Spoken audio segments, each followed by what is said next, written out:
Praise the lord. ఆత్మీయ జీవితాన్ని బలపరచుట కొరకు ఒక చిన్న మాట. మన బైబిల్లో చూసినట్లయితే ఆదికాండం 28వ అధ్యాయం 15వ వచనంలో ఒక చక్కని మాట ఈ విధంగా వ్రాయబడి ఉంది. ఏమని అంటే, నేను నీతో చెప్పున్నది నెరవేర్చు వరకు నిన్ను విడువనని చెప్పగా.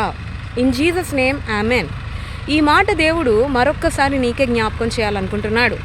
ప్రభు నీకు ఏదైతే చెప్పాడో అది నెరవేర్చే వరకు ప్రభు నిన్ను విడువడు అని నీకు ధైర్యపరచాలనుకుంటున్నాడు. ప్రియ దేవుని బిడ్డ, ఈరోజు దేవుడు నీ జీవితంలో ఏదైతే వాగ్దానం ఇచ్చాడో, దేవుడు నీకు ఏ మాటల ద్వారా నిన్ను బలపరుస్తున్నాడో, ఏ వాక్కు ద్వారా నీతో మాట్లాడాడో అది నెరవేర్చే వరకు ప్రభు నిన్ను విడువడు అన్న విషయాన్ని జ్ఞాపకం చేసుకో.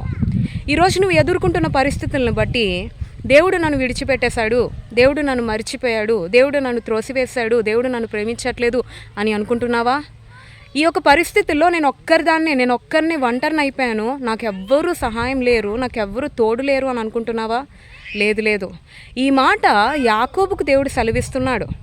యాకోబు కూడా ఒంటరిగా ఉన్న పరిస్థితుల్లో తన అన్న ద్వారా అపాయం వస్తుంది అన్న భయంతో ఉన్నప్పుడు ముందు ఏ మార్గంలో వెళ్ళాలో తెలియలేని పరిస్థితుల్లో యాకోబుకు దేవుడు తెలియజేస్తున్నాడు. ఏమని అంటే, నేను నీకు తోడై ఉన్నాను, నువ్వు వెళ్ళు ప్రతి మార్గంలో నేను నీకు తోడుగా ఉంటాను, నేను నీతో ఏదైతే చెప్పానో అది నెరవేర్చే వరకు నిన్ను విడువను యాకోబు అని చెప్తున్నాడు.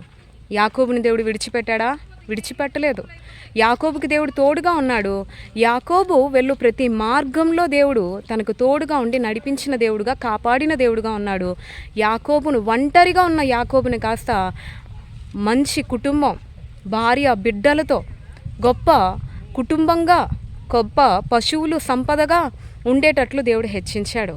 ఈరోజు యాకోబుకి ఎలాగైతే దేవుడు విడువక ఎడబాయిక ప్రేమించి నడిపించాడో అదే దేవుడు నీతో కూడా ఈ సమయం ముందు మాట్లాడుతున్నాడు. యాకోబును నడిపించిన నేనే నిన్ను కూడా నడిపిస్తాను, యాకోబుని హెచ్చించిన నేనే నిన్ను కూడా హెచ్చిస్తాను, యాకోబును విడువని నేనే నిన్ను కూడా విడువను అని ప్రభు నీకే ధైర్యపరిచే మాటలు తెలియజేస్తున్నాడు. కాబట్టి ప్రియ దేవుని బిడ్డ, ఈరోజు క్షణం వరకు నువ్వు బాధపడుతున్నావేమో, కృంగిపోతున్నావేమో, ఈ పరిస్థితుల్లో ప్రభు కూడా నన్ను పట్టించుకోవట్లేదు అని అనుకుంటున్నావేమో. లేదు. దేవుడు నీతో ఏదైతే చెప్పాడో, ఏదైతే ఉద్దేశం కలిగి ఉన్నాడో అది నెరవేర్చే వరకు ప్రభు నిన్ను విడువడు.